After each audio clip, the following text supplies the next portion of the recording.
Налба Айдана Карасу районуна караштуу Мөлөк айылынын номер 82 Абилер Ишматов атындагы мектебинин 1-Б класс окуучусумун.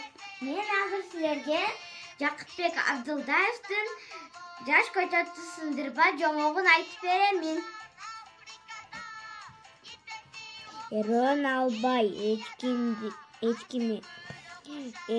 көчөт жеп кирди. Бир бутагын сындырып кууп жибердим эчкимди.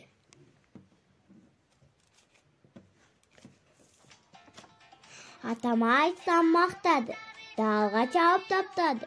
Бир гана карап турган апакеме жакпады. Жаш көчөттү жедирбей, жалкоо бала жедирбей кууп жибердим эчкимди. Жакшы бала деп баары мени макташты. Апам гана урушту, ойлоно берип баш катты. Апам неге урушту? Менде элпек баланы. Бул суроону чогуу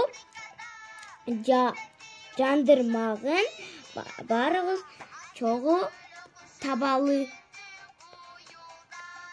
Жобу балдар, бул бала жаш көчөттү сындырып, эчкиден да жаман зыян келтирди. Ошондуктан балдар, жаш көчөттү сындырбагыла.